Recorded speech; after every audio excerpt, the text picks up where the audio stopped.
Pankaj sir, please start. Pankaj, please start. Yes. A very good evening to all the esteemed seniors.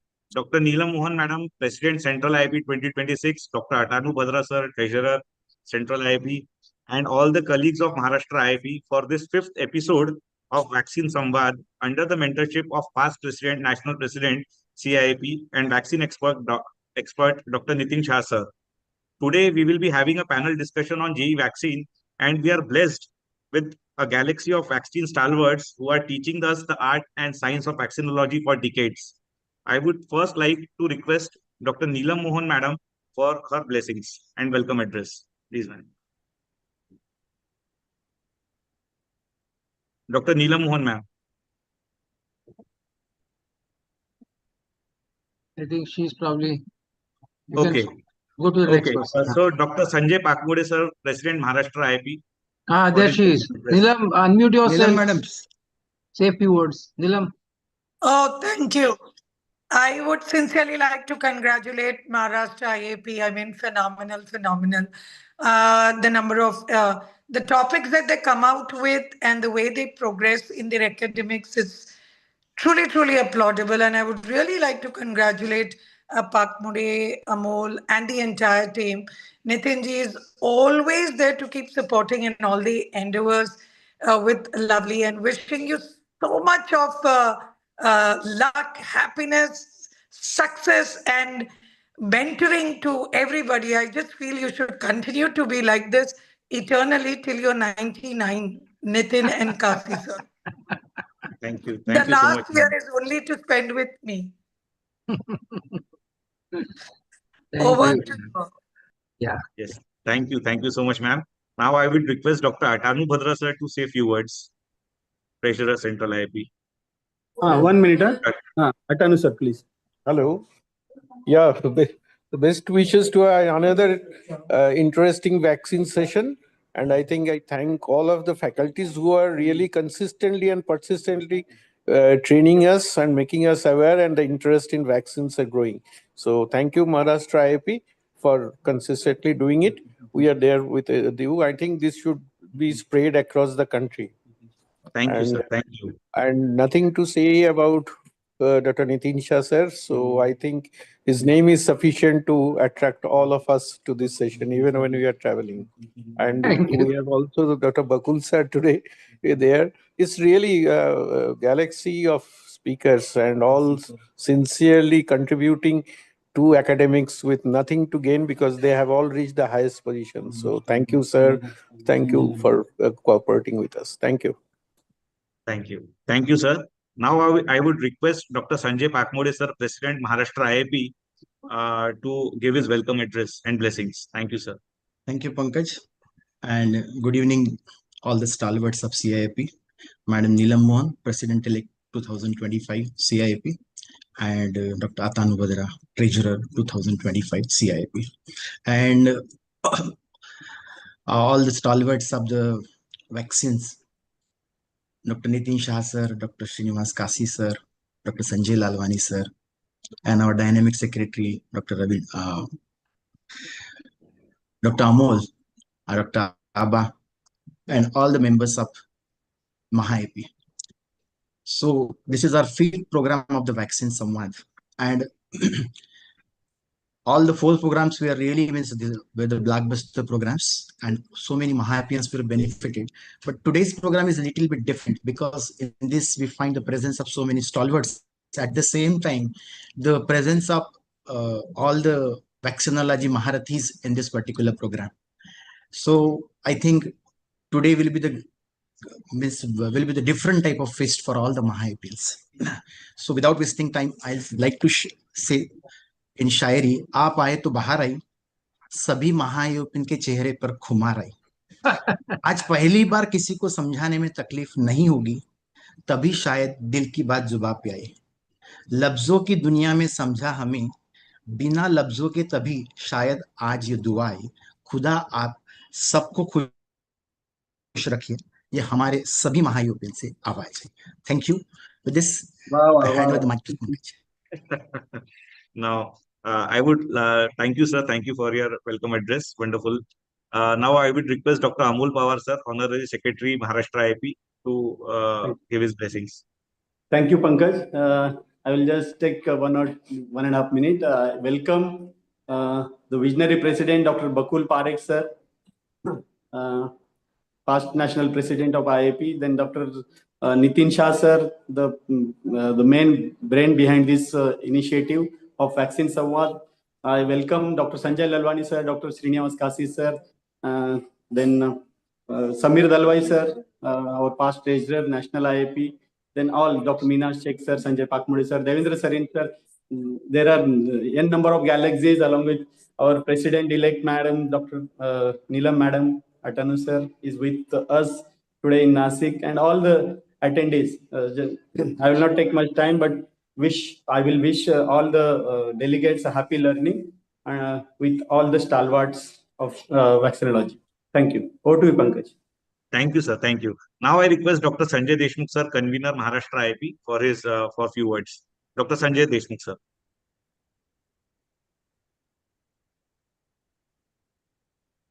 I think he is traveling. His connection is an issue. Poor connection there. Happy moment for me to welcome all the delegates, for this Vaccine Samvad. And this is possible only due to Dr. Nitin Shah, sir. And today we have galaxy of speakers, Dr. Bakul Parekh, sir, Dr. Srinivas Kasi, sir, Dr. Lalwani, sir. And I hope this session will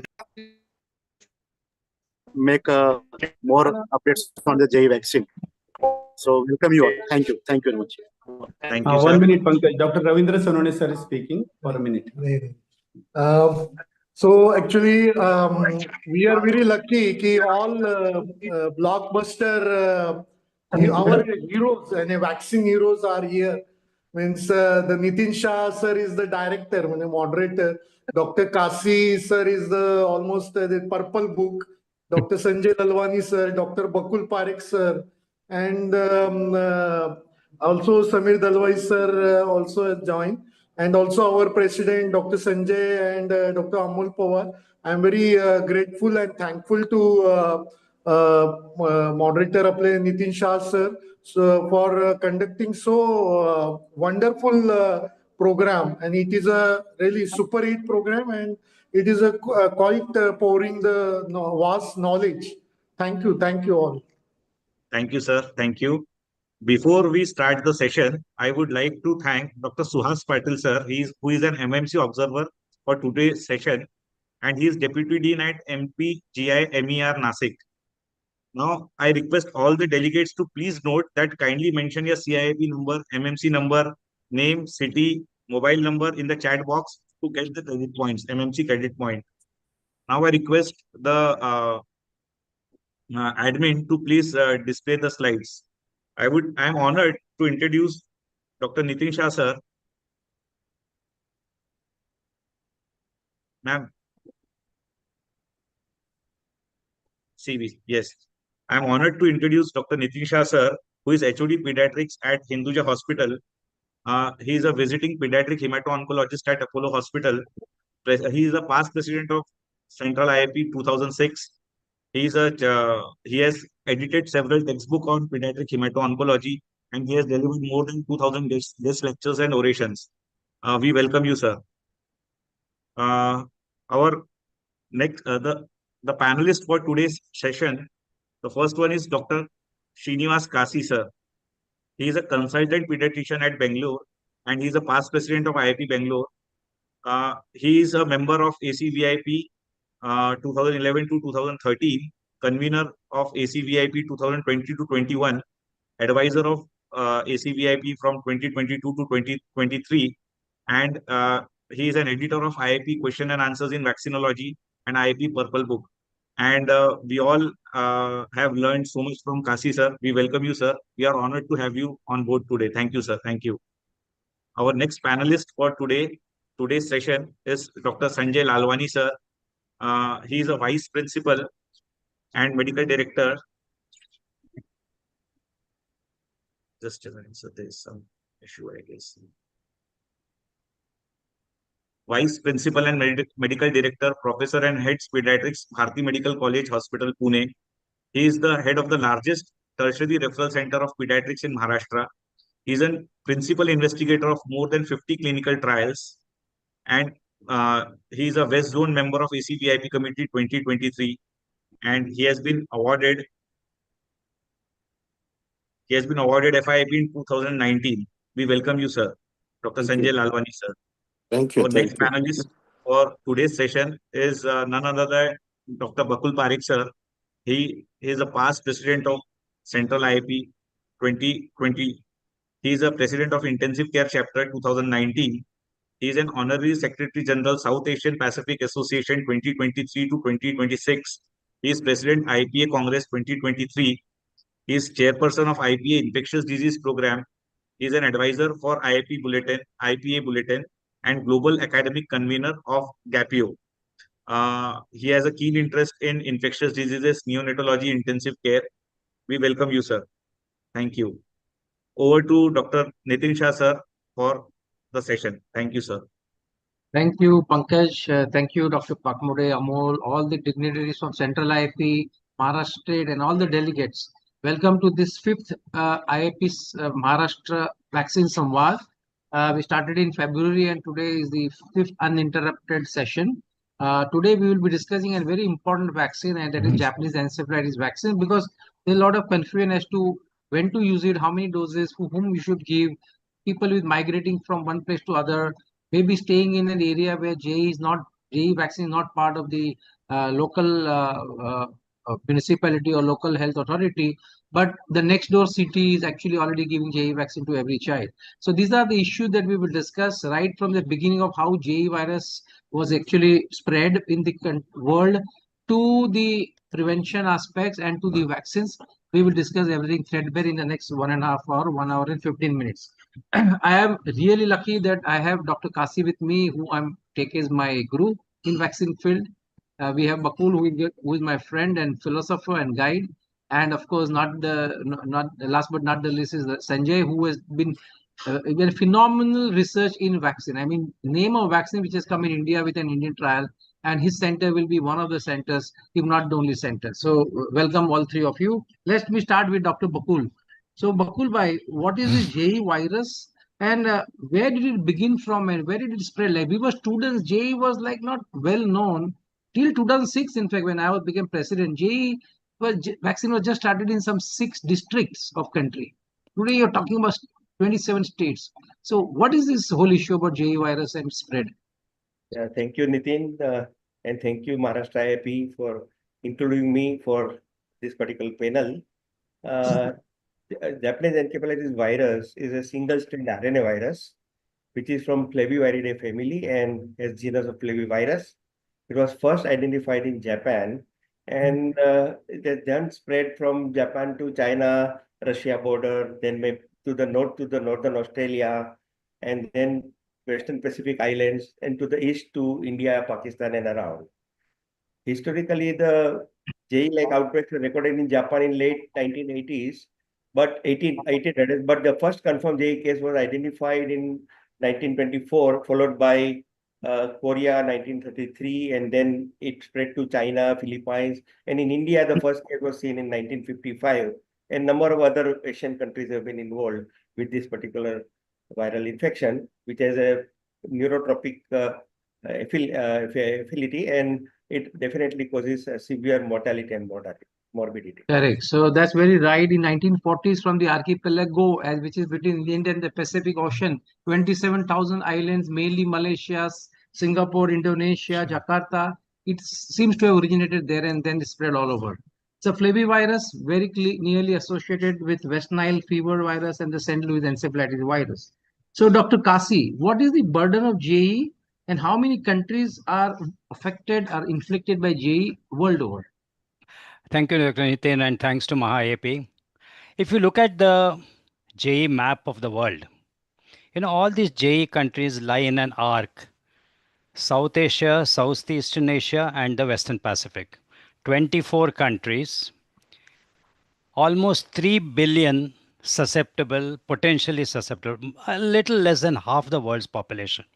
If you look at the Southeast Asian region, 10 of the 11 countries except Maldives are endemic. An estimated 60 to 70,000 cases of JE worldwide every year, 13 to 20,000 deaths. Estimated incidence is about 1.8 per 100,000.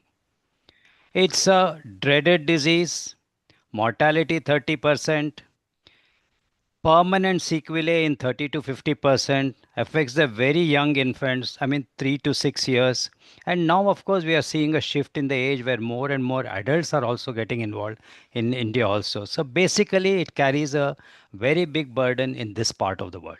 Right. So more than 50 to 60% of the population is staying at risk conditions, and mainly this is of children 1 to 15 years. That's the reason why in public health the vaccine is given to children up to the age of 15 years. But as we will discuss later, some districts is shifting to the adult, and we'll come to that later. Monsoon is the peak. That's why I thought now that monsoon has started all over the country is the right time to discuss this vaccine. And mind you, the figure of 60, 70,000 cases that Dr. Kasif might be the tip of the iceberg. There might be many more who would be diagnosed, not diagnosed, and would actually die of the disease somewhere. All right, Sanjay, what about India? How many states, how many districts? What is the, do we have any surveillance or do we have any public health data on the morbidity and mortality? So as Dr. Kasi told, the first case of Japanese encephalitis in India was in year 1955. And the disease came into limelight after a huge outburst of Japanese bay encephalitis in Gorakhpur in 2006, where there were more than 3,000 deaths. Now, the 4 states where this is quite endemic is, of course, Uttar Pradesh, eastern part, Karnataka, Andhra Pradesh, and West Bengal. Now, as the days are going by, we have more and more states getting affected. And as per the latest records, more than 22 states are affected, and the number of endemic districts have gone to somewhere around 368. And I think a large number of them, 300, have the vaccination program. Now, please try to understand the children who get Japanese bay encephalitis as a predominant of CNS infection. And the subclinical infection is a large number, and a presentation is just a tip of iceberg. So for every Japanese encephalitis case, you may have thousands of them who can have a subclinical infection. And those who get subclinical infection becomes immunologically resistant to get the disease later on. Now the question is, we never knew about this vaccine. Now let's take Pune for that matter. And Pune was endemic. But at least Maharashtra, out of the districts in Vidarbha and Marathwada, this part of Maharashtra like Pune and Raigad and Parbhani has been added into a national program. So days are not far away, which I personally think years to come, that probably most of the district would be an endemic. But as on today, it's 360 plus districts which are endemic. In fact, now that you spoke of Maharashtra, it has already reached up to Navi Mumbai. And there have been school immunization done as a catch-up, and it's part of the public health in the Navi Mumbai, except Mumbai. Same is story for Bangalore and these cities, and we'll come to that later. But important to say that there are some states which are not affected, like Gujarat. There are hardly any cases. Rajasthan, Jammu and Kashmir. So there are some states, but I'm sure it's a matter of time, because as I said in 2006, when I became president, the Chengdu vaccine, SA1442 came. We had a huge meeting with public health and the manufacturer, and we were giving it some 8 districts. And we were still using the old mouse brain vaccine in 2 of them in Karnataka. And in 6 of them, the new vaccine came. And then 2006 to 2025, it is now 327 districts and 26 states. So, I mean, it's unbelievably rapidly moving. Or maybe we are now recognizing it more than what it was in the past. So, Dr. Bakul, why worry about JE? So, and why, I mean, to need that, you need vaccinating almost every child now in India in the next few years. Actually, as has been told, that there is 30% mortality if a child below the age of 10 years gets affected. Correct. And of all the affected children, about 30 to 50% patients, they develop severe morbidity in the form of neuropsychiatric disease. Correct. And this is something which you have to be prevented. It's a preventable disease. And vaccines are very affordable and easily available now. So that's why we should vaccinate every child, because that is the only way to protect or prevent this disease. Which means only 20 to 25% of those who develop clinical JE actually get scot-free without much damage. Yes. Remaining 70-80%, most of them would either die or would have chronic sequelae, which can be very devastating. So I think that's the reason why this is one vaccine which has come in public health and very rapidly taken over in many districts, is just to prevent that one single case of severe JE. All right, Dr. Kasi, what is the type of exposure? The question comes, I'm going to Assam, shall I take the vaccine? I'm going to Navi Mumbai state, shall I take the vaccine? What is the type of exposure that actually leads to a meaningful risk of developing JE? Thank you. So basically, any activity which facilitates contact with either the vector or the amplifying host like the pigs or the natural reservoirs like the water birds are Correct. going to increase the risk of JE acquisition. So one, travel during the JE epidemic season. That's monsoon. Generally, it is a monsoon period. Correct. Okay, certain places it occurs even during the little later part of the year, right up to Right. January, February also. Right. The second thing is activities when the mosquitoes are actively biting. Correct. And these JE mosquitoes preferentially bite from dusk to dawn. The maximum biting occurs between sunset and midnight. So that's sleeping time. The sleeping. So basically activities like trekking, hiking, camping, rafting, all these activities are going to facilitate exposure. Right. The second thing is occupational exposure, like you're dealing with animal husbandry, etc., is going to increase the risk of exposure. Correct. Basically, staying in an endemic area itself increases the risk of exposure.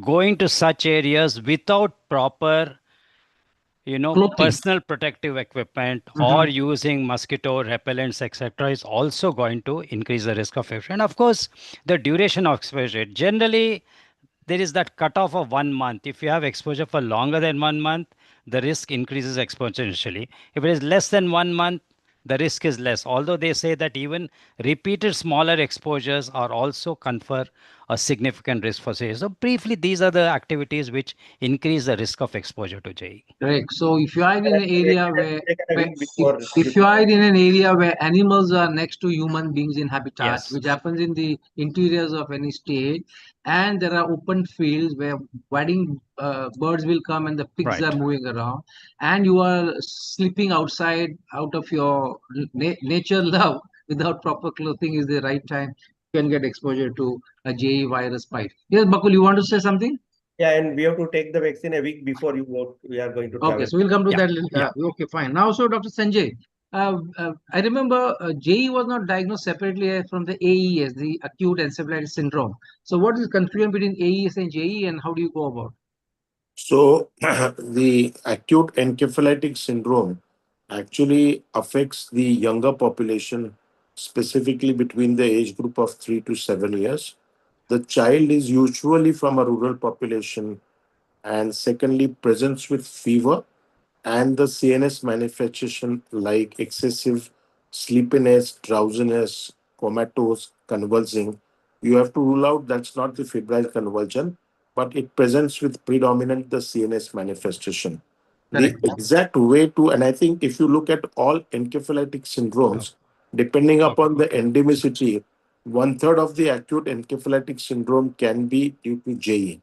And Correct. if you have to diagnose JE, I think the diagnostic test is you do a lumbar puncture and send the CSF for the IgM estimation of Japanese B encephalitis, Capture ELISA. or you can do a RT-PCR test.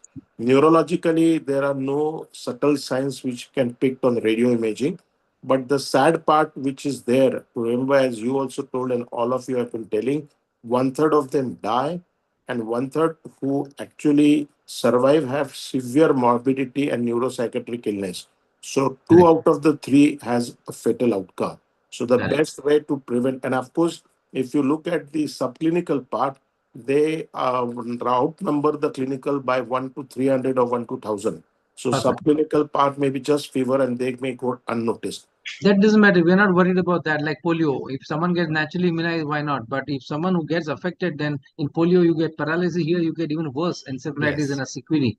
So I think basically when the capture ELISA in the CSF was not easily available all over the country, it was difficult to say whether one AES is JE or not. So they would capture all AES. Now that capture ELISA for CSF is available in most of the states through public health laboratories, now JE is taken separately from AES. There are other causes like other viral encephalitis, toxic, especially lychee. I mean, we had a outbreak of lychee encephalitis. So that was something which was like, malnourished child who eats raw lychee, and it has a toxin which leads to further hypoglycemia, and they used to die. So lychee was blamed unnecessarily, and so on and so forth. So just to give an example, in 2008, there were reported 11,000 cases of AES with 1,600 deaths, of which 1,600 were JE, and 636 deaths, of which 182 were due to JE. So very rightly, as Dr. Sanjay said, there are almost 20 to 30% of the AES in an endemic area in small child below 7 years, 5, 10 years would be JE. All right, Dr. Bakul. Now the question, how does it transmit? Which is the vector? Yeah, so basically vector is a Culex mosquito and the reservoir is pigs or maybe wading birds like egret and heron. And when a mosquito bites this particular host, they will carry the reservoir, they will carry the virus in the mosquito's body. And when mosquito bites a human being after biting this particular reservoir, the human being gets the encephalitis. Now, a human being is a dead host. Basically, the virus cannot be transmitted further from one person to another because the density of virus is not much in the human body. So reservoirs are pigs and birds which are wading through water, and vector is Culex mosquito. Correct. So the pigs amplify the virus among themselves. Wading birds are reservoir to keep it from one place to other. And human is a bystander. By mistake, he gets bitten, and that's the end of the JE virus. That's not the reason why JE virus exists. It's actually for the animals, but we get into trouble when we are next to those animals which are infected. And it's surprising that many part of the country has the Culex, but doesn't have JE. Like Bombay doesn't have. It's a lot of Culex. Same with Bangalore. We'll discuss that a little later, but enough to say that JE can actually affect any area where there is animal, human habitat, wedding bird, outside the house sleeping habits, and Culex mosquito. Dr. Kasi. Yeah, I think the last few years has seen a lot of changes in the JE transmission patterns. In fact, we always thought only 3 Culex species. We talked of Tritonrhynchus, Pseudovishnui, and Vishnui. Now there are 26 species transmitting mosquitoes. It also includes Anopheles and Mansoids. So the spectrum of transmitting mosquitoes have increased tremendously. There is now data that transmission can occur from pig to pigs even without a vector.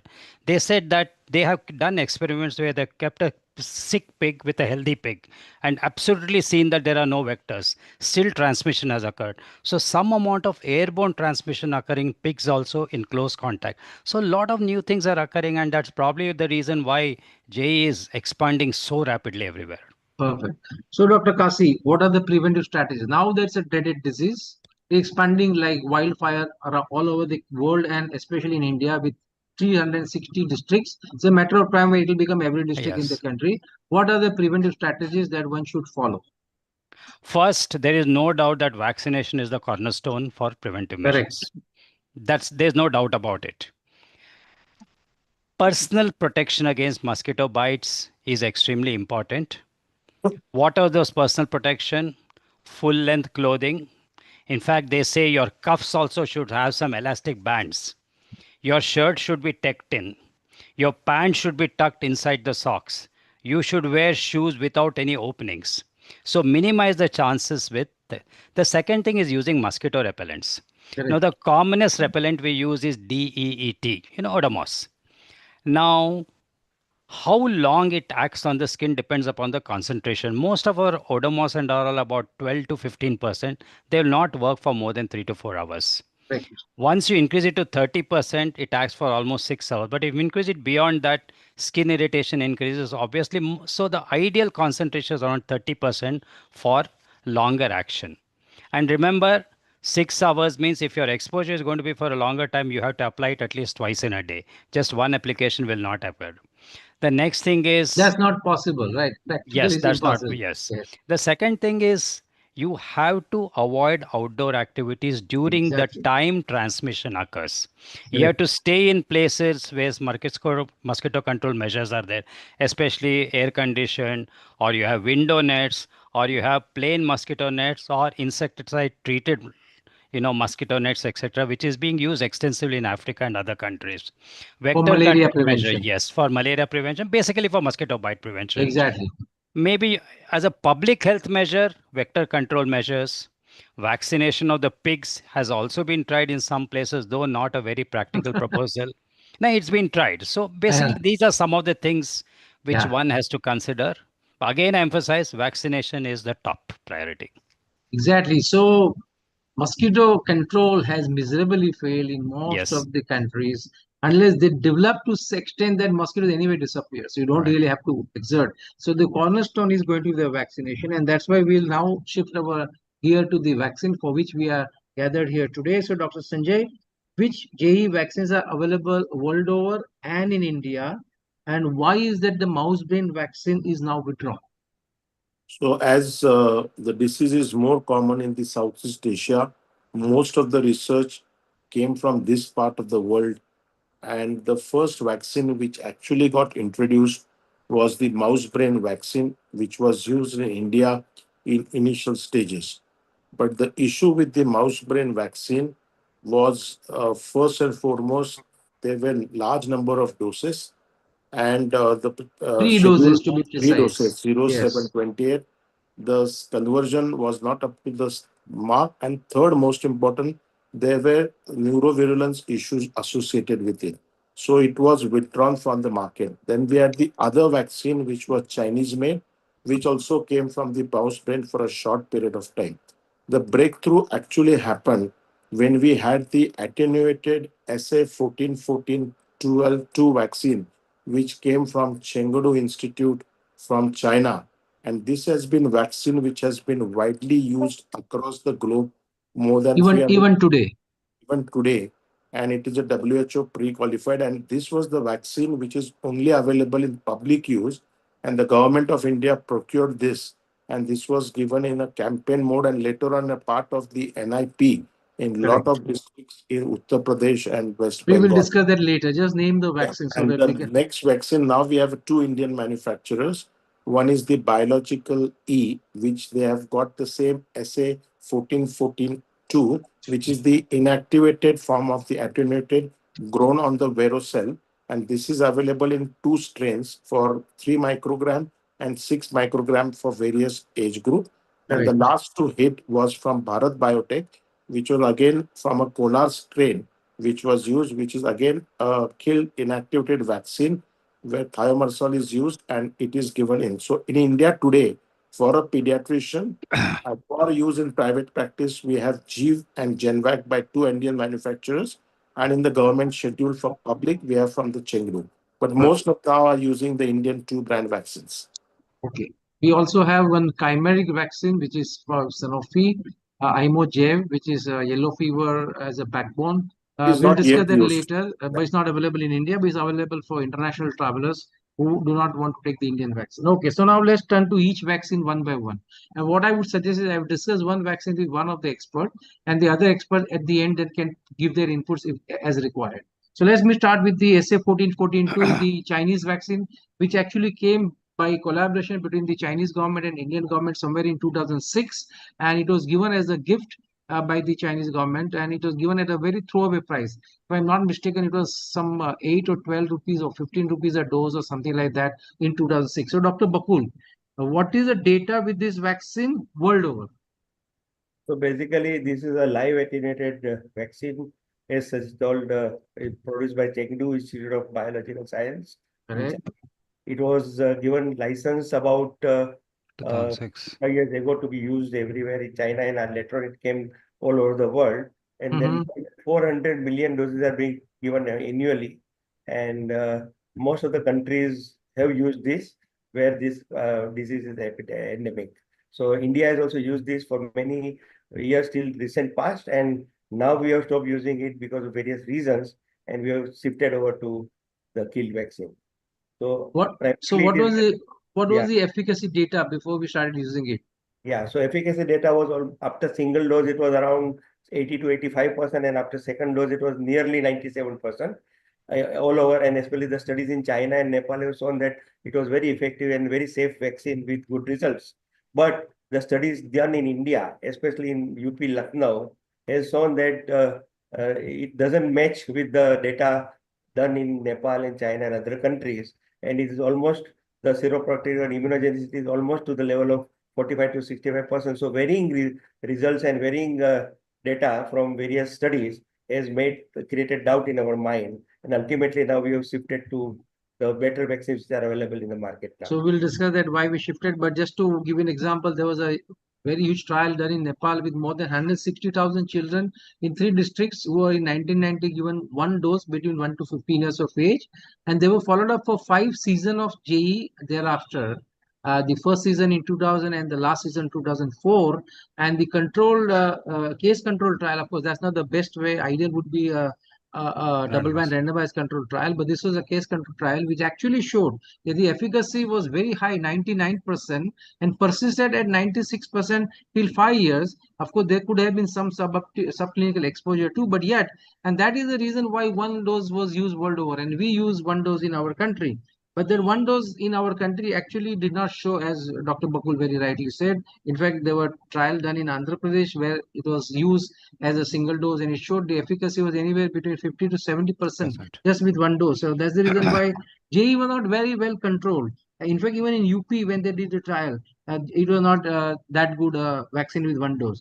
So what was the schedule that was used, Dr. Bakul, when it was used, and why was it not available in the private market? I mean, we never used JE vaccine till Indian vaccines came.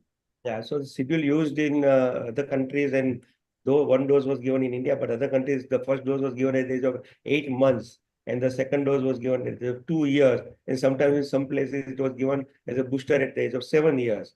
So, and that gave lots of seroprotection and good GMT titers. And it was available only in public places, a public health institute in India. Somehow it was not available in private market. I don't know the reason, but probably it was post effectivity or availability. And as you rightly said, it was actually given as a gift to the Indian government. And I remember 2009 or 10, the Chengdu people had come down to India and had a meeting with IAP members. I was there in that meeting. I don't remember exact year. They're saying whether they can bring this vaccine in the open market, because they were saying that probably there'll be also interest and a little more profit for the company, not only to give the public health, but also to the private market. We had said that, okay, you bring it, but you should get licensing for use in private market. It never happened after that, and probably the whole thing fizzled out. Any data on use of 2 doses in India, Dr. Bakul? Because we did shift from 1 dose at 9 months to 2 doses at 9 months and 15 months, along with the MR vaccine, even for the SA1442 live vaccine. So, was there any data available with 2 doses in India as compared to 1 dose? 2 doses were given at the age, you rightly said, at the age of 9 months and 24 months in the government facilities. And it showed to be very effective initially. Seroconversion rate and GMT titers were very high. But then it showed that even after giving 2 doses, we were getting repeated outbreaks of encephalitis, and probably there was waning of immunity after the first dose. And so data says that effectivity is only up to 62% at the end. And that's the reason why we had to shift to the better vaccine. There is one very recent 2022 publication by Dr. Tandale's group. They have been actually studying this case control trial in India with 1 and 2 doses. And this first trial which they had done was in Andhra Pradesh and UP and Assam, where they showed almost 50 to 60% efficacy of 1 dose. And now with the 2 doses, they did study in Maharashtra and Telangana in children 1 to 15 years. And they found that the efficacy was as high as 86 to 89%. So that's how probably we did control JE with the use of SA1442. But as Dr. Bakul said, because of shortcoming and the Indian vaccine becoming available, we had to shift to the Indian vaccine. So can you, Dr. Bakul, summarize what were the shortcomings of SA1442 to need shifting from SA1442 to the newer vaccine from Indian origin? Yeah, the first, as we said that in Indian studies, the immunogenicity was not as expected, and that's why we are getting repeated outbreaks probably. Secondly, picking of immunity, and thirdly, maybe there is some mutation or some new types of vaccine viruses are coming against which this vaccine is not useful. And we have got better vaccines made in India. That made is in more China. important. And now this is make in India. That is the reason why maybe we have shifted to. Correct. Dr. Kasi, you want to add something on SF-1442 before we close? Yeah, I think Because I didn't want to discuss too much because that vaccine anyway is now historical from our country. Now we brought up the question of 2 doses. There are 2 studies, both done from in Assam, one in children and one in adults. Correct. Children, it showed about 83.7% efficacy, 2 doses. Adults, it showed 91% efficacy, followed up for 5 years, 71% even at the end of 5 years. So 2 doses has really worked well in public health also. Correct. Why do you think we shifted to Indian vaccine? I think basically because we are Be getting Indian by Indian Indian. vaccines now. Absolutely. And see, basically it's a live vaccine. Theoretical risk of neuroreversion is always there. Can't It's be always using safer to compromise. yes, always absolutely. safer to use an inactivated vaccine. Yeah, it's like using OPV. We And don't know IPV. which child is immunocompromised. Right. Better to use IPV. Similar thing. Yes, Dr. Bukul. And probably because of 2-dose schedule, there was suboptimal coverage. And with the newer Well, we vaccine, are having 2-dose coverage even with the Indian For vaccine, everything. so that's not an issue. Okay. Right. Okay. So we move to the one of the 2 Indian vaccine and the Kolar strain from Bharat Biotech Genvac vaccine. Dr. Kasi, I'm going to discuss this vaccine with you before I go to Sanjay for the Jeev vaccine. So, what is Genvac? Which strain is it, and how does it matter whether it is Indian Kolar or any other international strain? Now, basically, Genvac is an inactivated Vero cell derived inactivated JE vaccine. Correct. It has been derived from the Kolar strain, which was isolated from a child in Kolar. Correct. Then subsequent isolate was sent to NIV Pune. Then gave a vaccine ready formulation, and Bharat Biotech has developed it into a vaccine. Correct. Now, basically, you see there are different types, genotypes of JE. 4 of them, the 5th is also now coming up. Correct.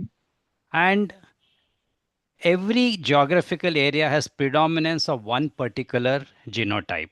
Correct. And in India, it has always been type 3, except now type 1 is also rearing its head in places. Correct. And almost all the vaccines we have are all based on genotype 3. So one is we have something that suits what is going on in our own community.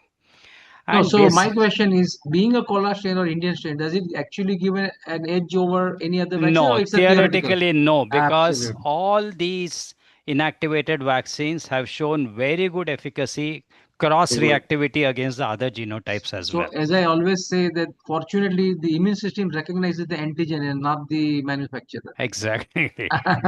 All right. Right. So what were the pivotal trials done with Genvac before it was licensed and then after it was Yes. licensed? The Yes, pivotal, that's important. Yeah, the pivotal phase 2-3 studies was done in 3 age groups, 1 to 6 years, 6 to 18 years, and 18 to 50 years. The comparator vaccine was the SA1414. That is, they tested 2 doses of Genvac against 1 dose of SA1414-2. Of course, you can't have 1 dose. The second dose was a placebo in the SA1414-2. Correct. They were followed up initially for 28 days and 56 days. Initial data at 28 days shows that definitely Genvac was superior in terms of seroprotection rates, seroconversion rates, and GMTs compared to the SA1414-2. Even Of with course, 1 dose. Even with that, I'm coming to that. The initial study was with 2 doses. Correct. The initial so what I pivotal mean study. is between the 2 doses also the seroconversion. Exactly. So what happened is in this phase 2-3 trial, there were some who dropped out after 1 dose. So then they looked at the figures of those who had received only 1 dose. Even those who had received only 1 dose, 88% seroprotection with quite high titers. I mean, the protective titer is 10, titers of 60 to 64 were present. Correct. So based on that, they did a phase 4 trial where they compared 1 dose of Genvac with 1 dose of SA1414-2. And even in this, with 1 dose, Genvac showed superiority against SA1414-2. And on basis of this phase 4 study, the DCJ approved a single dose schedule for Genvac. Correct. Okay. Now, this is as far as the phase 2-3 studies are concerned. Correct. And incidentally, what was the safety data from this? I mean, was there any risk right. of a dam or any risk of No, the safety data showed that the side effects were comparable to the comparator vaccine. SA1414? Main side effects were fever and injection site pain. There Hmm. was absolutely no neurological problems detected in these phase 3 studies, and even extensive post-marketing surveillance has not shown any neurological problems with this particular vaccine. Perfect. Perfect. So licensing with one dose and study with 2 doses to start with. Yes. Now the question is, what is the long-term data? What happened now to 1 dose vaccines and 2 dose vaccines? Now, first 2-dose vaccines have been followed up maximum for 2 years, 720 days. We don't have more data beyond Correct. that. There is definite fall in Sero conversion rates and GMTs. Mhm. The Sero protection rates is almost around 88% even at the end of 2 years. Mhm. But there is definite waning of immunity. Correct. There is no doubt about that. Correct. So, the yes. seroconversion fell as low as 60-65%. Yes, 65%. So, even with the second dose. right, even with the second dose. And secondly, if you see 1 dose versus 2 doses, I mean, 1 dose works fine as far as the immediate protection. But Correct. when you adopt a schedule, you got to look at the long-term protection. Correct. When you compare the antibody titers of 1 dose versus 2 doses, definitely 2 dose, almost 2 to 3 times higher antibody Higher titers. antibody. Perfect. And when you are not giving a booster, it would be better to have much higher antibody titers because Correct. that will prolong the protection for a longer period of time. In fact, the And mechanism models have shown how Yes. long the protection will persist based on what Right. the titers you achieve at the Yes. end of the vaccine. So Yes. higher the antibody, you probably presume a longer protection. And especially when you're not giving boosters, you do not know the certainty of natural boosters. Correct. It's better to have higher antibody titers. Correct. You talked about various genotypes, and there are 5, in fact, of which, Yes.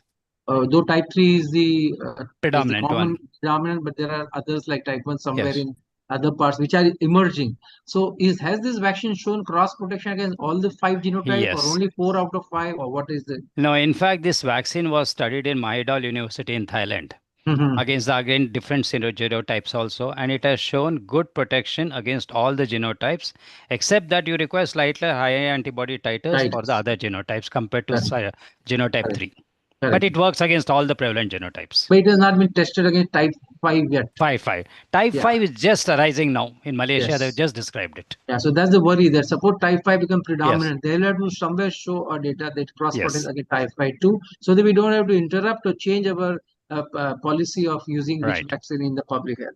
All right. There was also a crossover study where the booster was given at 2 years with Genvac vis-a-vis SA1414. That's a very interesting study. Yeah, that's a very interesting study where Yes. So can you throw some light? Because that's the question, that should you give 2 doses of a vaccine which is licensed for 1 dose officially at 3 months apart, like how we give, or 1 month apart how we give, or should we give it at 2 years after the first dose, like how we do for typhoid? That will have maybe longer antibody titers persisting.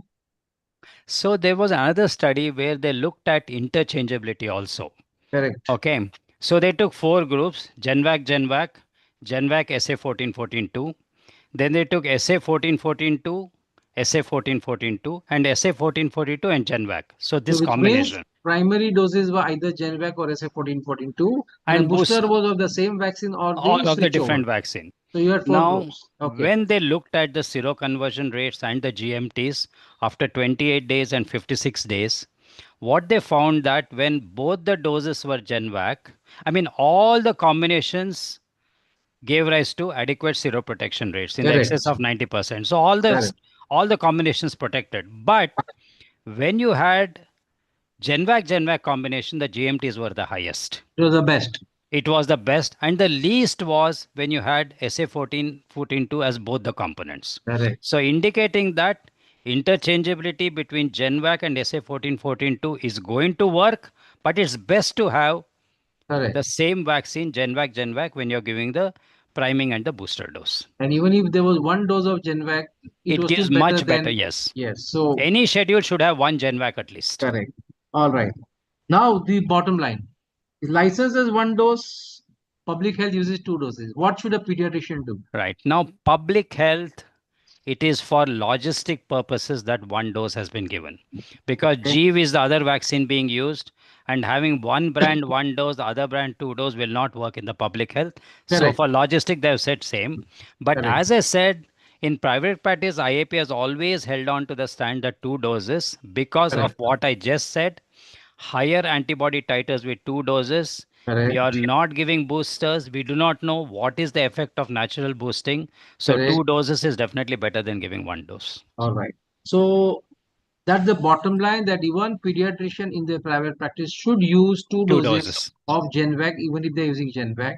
If they're using G, of course, we'll come to that little Yes. later with Dr. Sanjay. You are using 2 doses. So again, not to confuse practitioners, which vaccine, 1 dose, 2 dose. You No. just say 2 doses of any JE vaccine All. you are using in your practice, and that will solve a lot of confusion. Otherwise, this 2 dose rota vaccine, 3 dose rota vaccine, which one to use, which one to Yes. use. If the previous vaccine is not written, then what do you do? All that will be confusion will be completely wiped Right. off once you use 2 doses of even Genvac in your private practice. Right. All right, let's move to Sanjay. Now the GV vaccine from Biological E. What is this vaccine? Which strain? And is it the original research product of Biological E, or is it licensed from another vaccine which was there in international market? So the second Indian vaccine is a G vaccine. This is the inactivated SA-14-14-2 vaccine, which Okay. is propagated on the varicella. Correct. And the company internationally which manufactured it, it was in the name of Sero, and the trials were conducted across the globe, and it has been licensed by the European Union and the US market, and it was valid after the age of 2 months. Large pediatric vaccine trials took place in Philippines. So and it the was originally from Intercell or Intercell. Valneva, Yeah. Yes. which was the available as Inter- Ixiaro or JSpec, depending upon which country. Yeah. And then technology transfer happened to Biologically, and they started manufacturing locally the same vaccine. Correct? Yeah. So Yeah. that's so it's a technology transfer from Intercell to Biological E. All right. So you were talking about studies. So what studies are done with this vaccine? Like The Dr. Kasi mentioned about phase 2, 3, phase 3, Yeah, phase so there 4 were phase 3 studies done in Philippines for this vaccine, and then it was licensed there. In India also, there were studies done with phase 3 studies done with this vaccine, and So then let's talk of the first international studies, like for adults in USA and Europe and Australia, and in children in Philippines, as you said rightly. What was the data with that IXIAR original vaccine? Yeah, so the first dose gave a seroconversion rate of around 60 to 65%, and the second dose gave a seroconversion to the tune of 90%. 95%. And Correct. there was a follow-up of up to 36 months after giving the vaccine, where the efficacy came down but stayed at around 60 to 65%. And all that time it was compared with mouse brain vaccine. Yes. All right. And then is there any booster data in adults There is before it came to India? I am not aware of it, but I am not ready. If Kasi sir can add, I am not aware whether there was a. So there was a study where they gave booster to adults at 15 months in those who had passed part of the phase 3 trial, and they did a pre-booster, post-booster, and then followed up to 12 months post-booster. And I think very interesting. Pre-booster, it was still 69.2%. Okay, Yes. and then the post booster was 100%, 100%. 98%, 98%. And the titers have zoomed to more than 900. In fact, that Right. study had a mathematical model which said that if you have 900 GMTs after a booster, it will protect you for at least 96 months. That's almost 8 to 9 years. And that will see you through your critical period in children, which is up to say 7, 8, 10 years. So I think that was an opening, very important study Right. to say that. But there the booster was given at 15 months, not 15 months. back-to-back 2 doses. Yeah, that's the question. All right.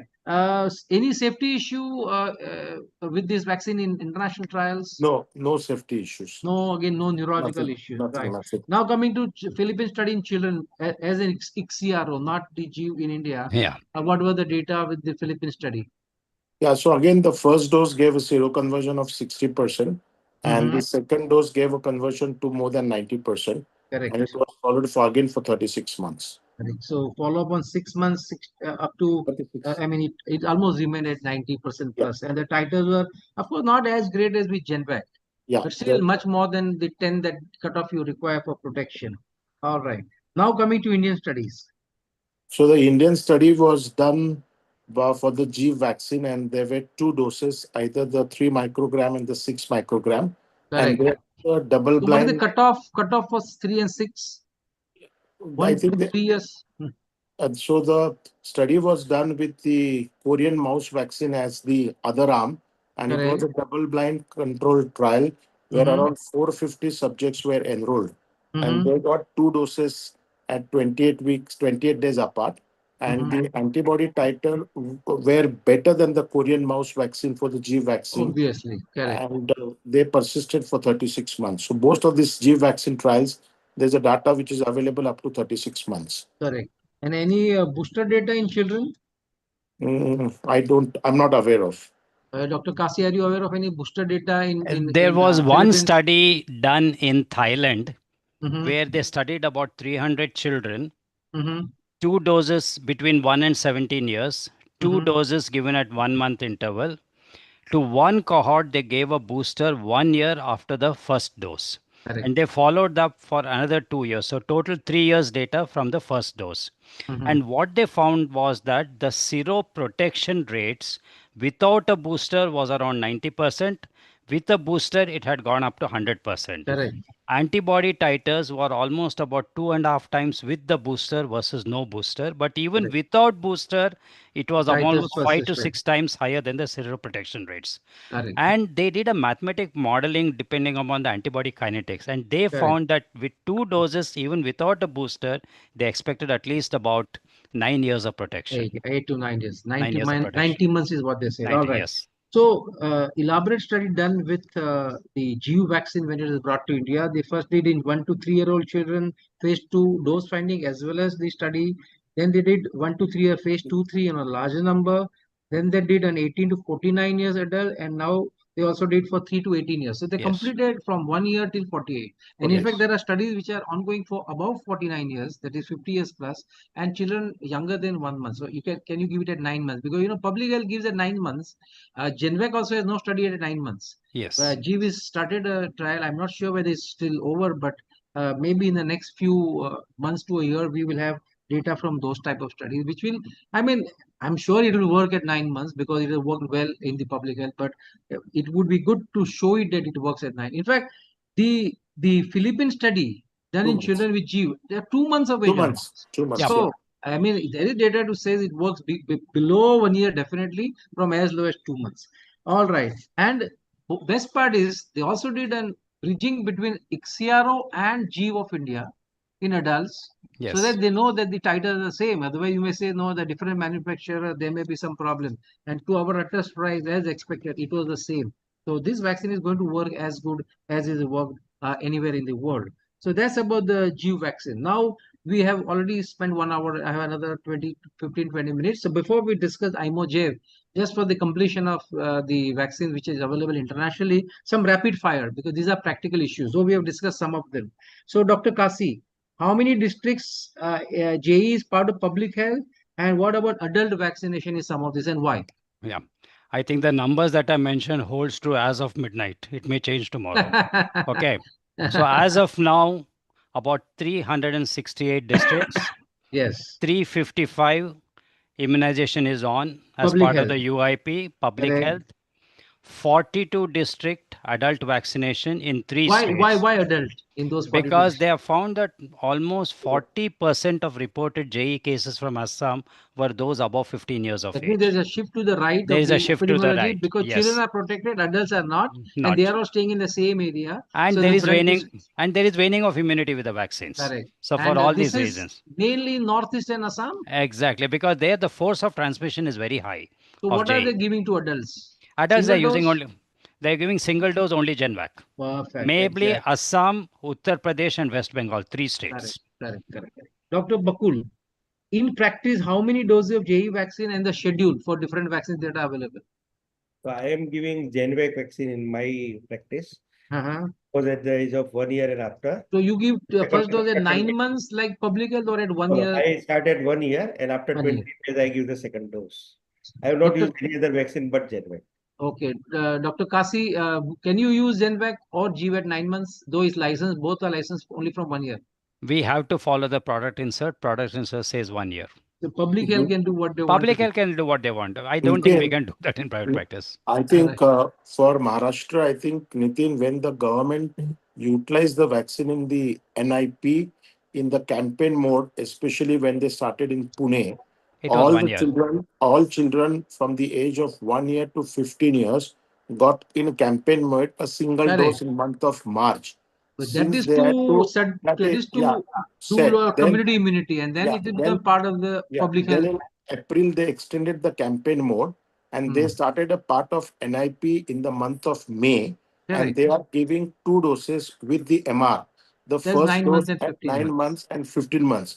And all children who come above the age of 9 months, they all get a single dose vaccine and they label them as a campaign mode.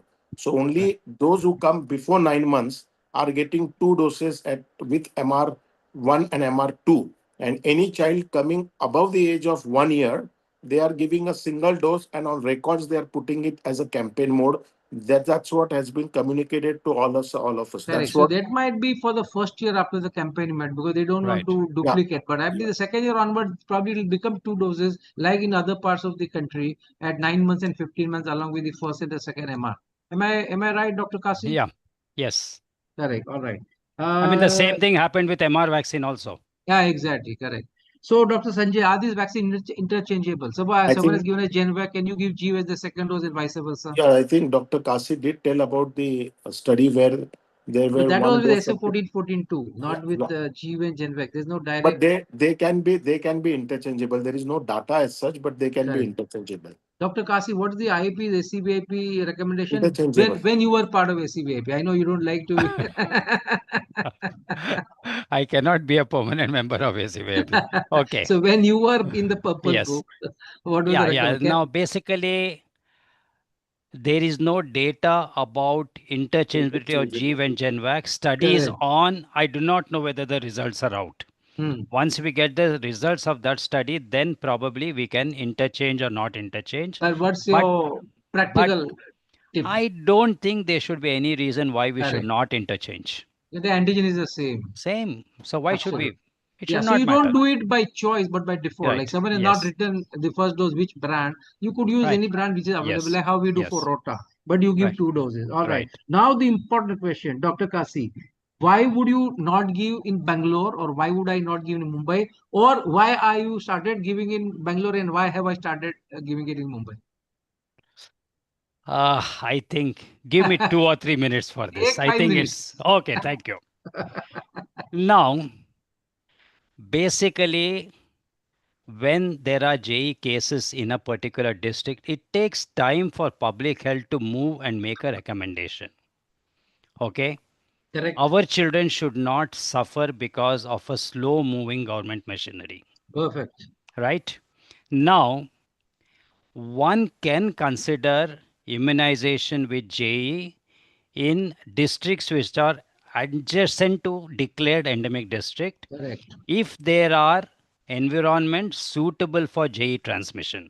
Correct. That means you should have the vector, you should have the amplifying force, you should have the reservoirs, and you should have that open field, paddy fields or open waters, etc., where the mosquitoes can breed and transmit. Correct. So when these environmental conditions are there, the WHO has very clearly said that if conditions are conducive for transmission, even if you don't have high quality data regarding JE surveillance, one can consider giving the vaccine in these places. So now the other thing is, that's one. And what about people going from one area to another, going from so for that work, go to Navi Mumbai. I go to Navi Mumbai yes. once a week for Dr. Yevle's hospital and things like that. And see, you must remember that in semi-tropical regions, there are no clear-cut periods. It's year-round transmission with increase during the monsoon season. So the risk is there year-round. So in these situations, it's worthwhile giving it. But there are a couple of other things also we should take into consideration. What if you, now first, you're given a child JE vaccine at 12 and 13 months. Now that in a not endemic, declared endemic district. Correct. He goes at 8 years to a region where there is risk of exposure. Is he Correct. protected? Correct. Without He's not. any, With one dose, he's not. yes, without any natural boosters, is he protected? Correct. No. Will you give a boost? See, all these things we have to think about when we Correct. start giving it to non-endemic. The other Exactly. thing is, it is not just JE vector, etc. See, there's a very interesting study done in Tanjavur. I think I have spoken about this couple of times when Nitin also was in the panel. Mosquitoes traveling. Not only mosquitoes traveling. See, Okay. Tanjavur is a district which is in the Kaveri Delta. Correct. Extensive rice fields. Correct. Lot of mosquitoes, but non-endemic district, very sporadic cases. It is surrounded on 3 sides by declared endemic districts. Now, when they did a Sero prevalence study in 1991 and 91-92, 2 years, the Sero prevalence in 1 to 15 years population was only about 2 to 5%. Right. They did a repeat study in the same population in the year 2011, 12 and After 12, 10 13. years. After 10 years, and the Yes. Sero prevalence in 11, 12 had gone up to 32%, and in 12, 13 it had gone up to 65%. Correct. But no JE cases. So there what were was enough subclinical exposure. They were subclinical. Why no clinical? Because they found that, see, mosquitoes have some very strange predilection. If you keep a cow, if you keep a pig, and if you keep a human going, the mosquito would like to bite the cow rather than anyone else. So they looked at the ratio of the cattle to pig. Okay. They found in JE endemic districts, pigs were more than cattle. Correct. Now, even in Tanjavur, in the first study, when the seroprevalence was very low, the cattle to pig ratio was 400:1. That had come down to 123:1 in this last survey. So there were more pigs available yes, as so amplifying hosts. yes. So if you have large number of dampening hosts, humans are protected. Correct. So from a public health point of view, all these things are going to take into consideration. But I think from an individual practice, if you are adjacent and you have environmental conditions conducive to transmission, one should give the vaccine. Vaccine is safe, vaccine is very effective. Correct. So I think I will just repeat what Dr. Kasi said to summarize that if you are in an area which is very adjacent, like Mumbai to Navi Mumbai or Bangalore to any nearby city, you should start giving this vaccine in so far not declared endemic area, because it's a matter of time. People shift their residence from one to other, and they travel from one place to the other. And if you don't travel, the mosquitoes can travel on your car, on your trains, on your public transport from one to another. And even you may not have pigs in your area. There may be pigs in the surrounding area from where the mosquitoes can be brought to your area, and so on and so forth. This is an extremely damaging virus, and no child should suffer from JE if it's preventable. And I think a single death of any disease which is vaccine preventable is not acceptable. Like typical example is meningococcal disease. You may see in 1 in 10 years, but still if a parent want it, they have a right to take it because it's a devastating disease. And I think in JE even more, because the risk is actually increasing. So I have started giving it in. Yes, please. Now regarding this mosquitoes, I think one very interesting traveling mosquitoes. One very interesting study done in the Sahelian desert in Africa. Yes. They found this mosquito travel 300 kilometers in one night. Correct.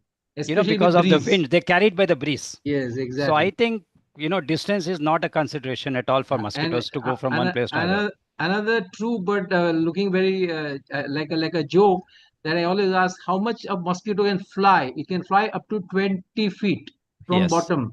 So that's why if higher you are in a building, you are less likely to get the mosquitoes from the marshy area around you. That's the reason why every floor higher, the builder charges you more. But that's jokes apart. Jokes apart, but yes, that's true that the mosquitoes can go up to 2 floors. All right, Dr. Bakul. Recommendation for travelers, very common. Now I'm going to Assam. Should I take? I'm going to be in a jungle resort in one of the endemic districts. Should I take? So especially when you are traveling. So we discussed the length of exposure, 2 weeks to 4 weeks, type of exposure, excursions, sleeping outside without enough clothes, etc. But should a traveler from a non-endemic to endemic take vaccine? If he's going to stay there for a little longer, like 4 weeks or more, then I suppose you should take vaccine. Otherwise, you need not take the vaccine. Correct. So especially if it's going to be in an excursion where the exposure is ripe, as we discussed before, not is staying in a city in a 5-star hotel in Assam, it doesn't matter. But if it's going to be in this interiors of jungle in a safari and going to have excursion without much personal protective measure, yes, they should require the vaccine. So when in doubt, give the vaccine, because like rabies, this vaccine is very, very cheap, extremely effective, and an extremely safe vaccine. Give it if the parents ask it, and if suppose you have doubt, give it. All right. Nitin, Yes, can I just make yes, now? please. This recommendation of 1 month and all these were made when only the mouse brain vaccine was available. Correct. There was a shortage, complex schedule, plus some amount of neurotoxicity. So we were Correct. choosing whom we should give. You know, there was a report about an outbreak of Japanese encephalitis in an urban resort in Indonesia, far away from any endemic region. So what this basically means is the risk is there in any part of a J endemic area. And now with safe vaccines available, maybe we should be a little more lax in our recommendation, not stick to this criteria. So the last question was to Sanjay that Can I ask one more? Yes, Bakul. So like that, then we all are traveling very frequently to such areas. So everybody has to take Maybe you vaccine, should. Maybe you should. Take it if you're going to go to jungle resorts. Take it. If you're in a 5-star hotel, probably it may not really that much matter. But yes. Once in a while, you are going to travel to jungle resort. Or, all right, good. Yeah. Take it. You are a frequent traveler. You should be taking all the vaccines. Yeah. I hardly travel. I am on an online platform. Okay, Sanjay, parent demand vaccine. Yeah, I think there has been trials or there have been vaccine given in the adult population in the northeast part of India. So if the parents do come to us and they say that we can take the vaccine, I think there is no harm. The vaccine is cost effective, it's safe, and it will protect against JE. So if the parents ask for, give it. Okay, some question in the chat box. Upper age, Dr. Kasi? No upper age. No upper age. Studies are till 49 years up to 50 years. Studies beyond 50 years will come very soon, but yes, it should work.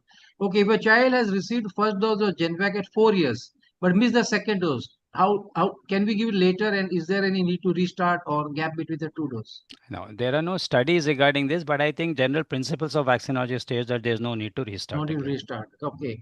Shall I give JE vaccine in Delhi, Gurgaon area? So Delhi, Gurgaon probably is not endemic.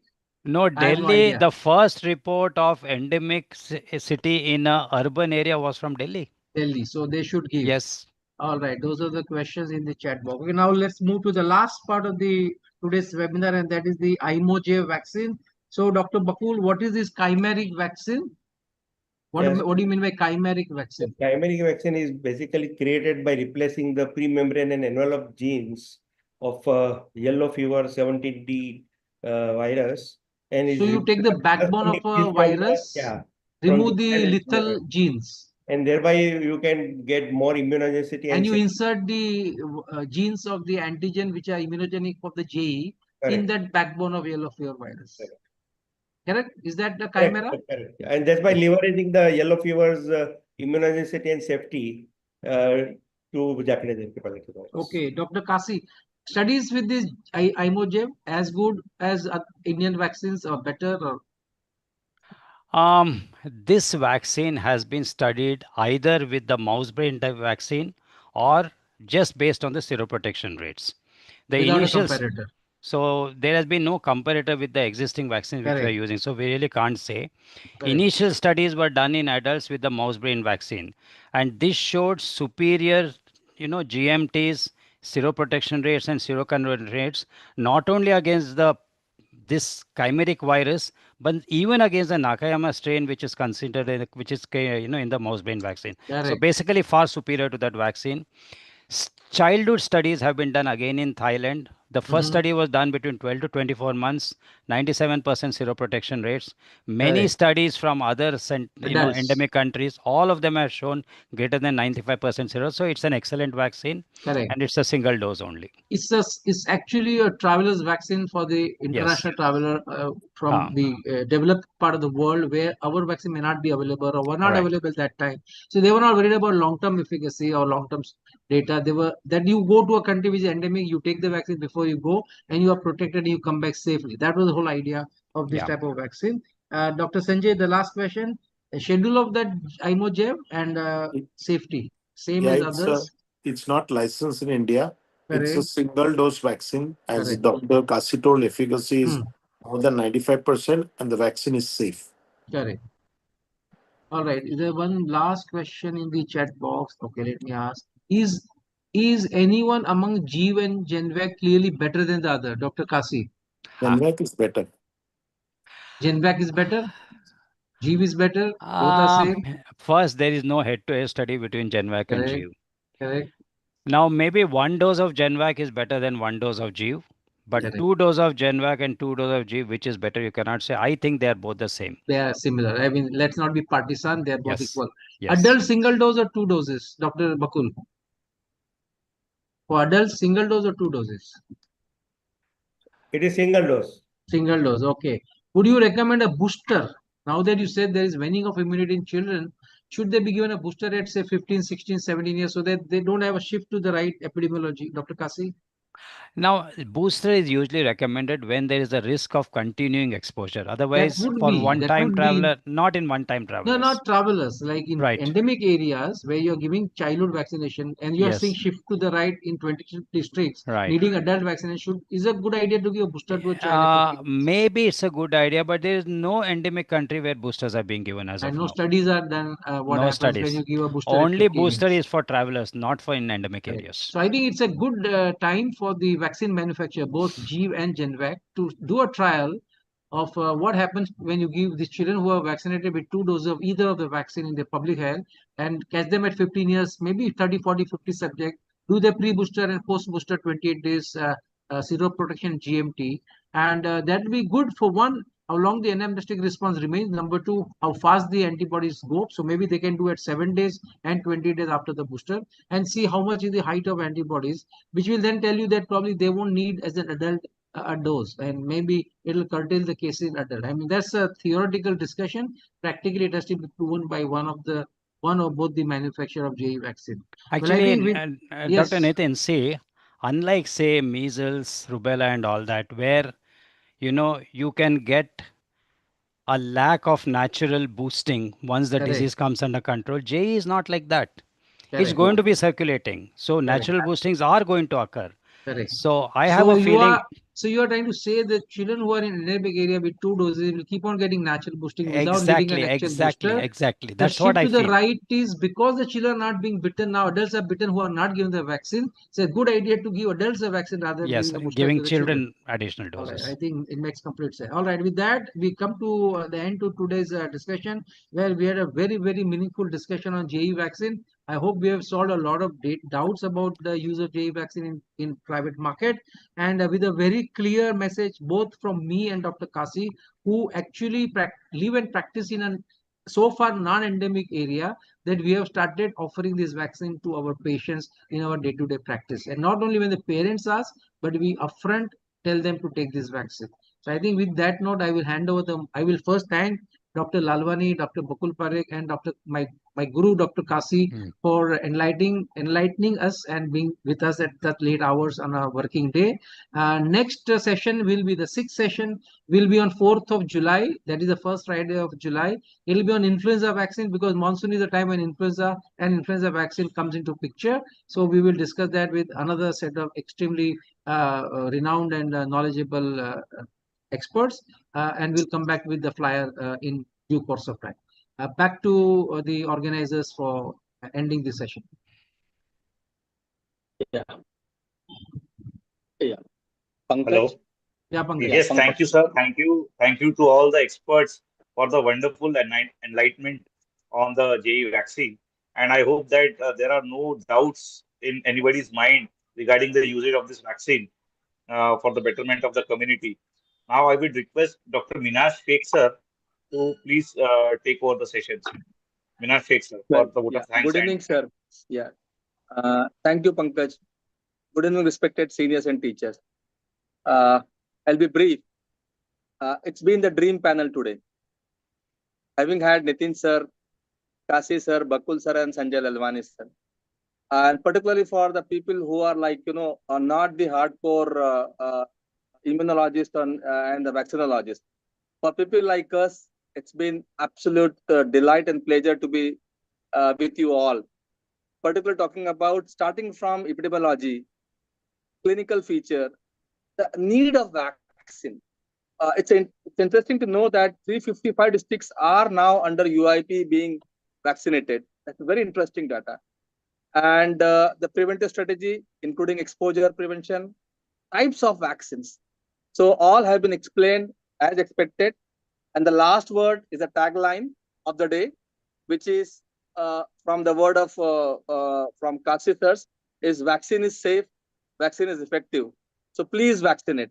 This is the important message. With this, we conclude. We thank you all our experts, the entire team of Maharashtra IAP, the president, the secretary, and the back-end team, including Dr. Mr. Pallavi from Nasik.